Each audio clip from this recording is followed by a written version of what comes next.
Tiger pacer Mostafizur রহমানকে Kolkata night Riders দল থেকে বাদ দেওয়ায় ইন্ডিয়ান প্রিমিয়ার লিগ আইপিএল এর সব খেলা এবং অনুষ্ঠান সম্প্রচার বন্ধ রাখার নির্দেশ দিয়েছে সরকার। মঙ্গলবার তথ্য ও সম্প্রচার মন্ত্রণালয়ের এক বিজ্ঞপ্তিতে এ তথ্য জানানো হয়। এতে সই করেছেন মন্ত্রণালয়ের সহকারী সচিব ফিরোজ খান। এর পরপরই প্রজ্ঞাপন জারি করে তথ্য ও সম্প্রচার মন্ত্রণালয়।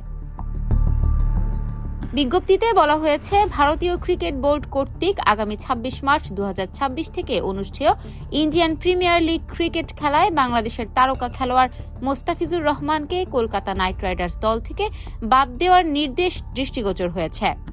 ভারতীয় ক্রিকেট বোর্ডের এহেন সিদ্ধান্তের কোনো যৌক্তিক কারণ জানা নেই এবং এমন সিদ্ধান্ত বাংলাদেশের জনগণকে ব্যথিত, মর্মাহত ও ক্ষুব্ধ করেছে।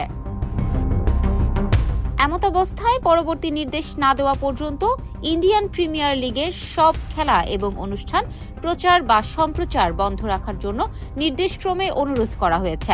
যথাযথ কর্তৃপক্ষের অনুমোদন ক্রমে ও জনস্বার্থে এই আদেশ জারি করা হয়েছে। এবারের আইপিএল এর নিলামে ৯ কোটি ২০ লাখ রুপিতে বাংলাদেশের পেসার মোস্তাফিজুর রহমানকে দলে ভেড়ায় কলকাতা নাইট রাইডার্স। বাংলাদেশে হিন্দু ধর্মাবলম্বীদের ওপর নিপীড়নের অভিযোগ এনে আইপিএল থেকে মোস্তাফিজকে বাদ দিতে বিক্ষোভ করে আসছিল ভারতের কট্টর হিন্দুত্ববাদী সংগঠনগুলো। তারই প্রেক্ষিতে এই টাইগার পেসারকে স্কোয়াড থেকে বাদ দেওয়ার নির্দেশ দেয় ভারতীয় cricket control board BCCI.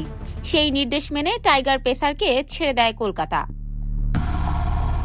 Desk report, campus Times.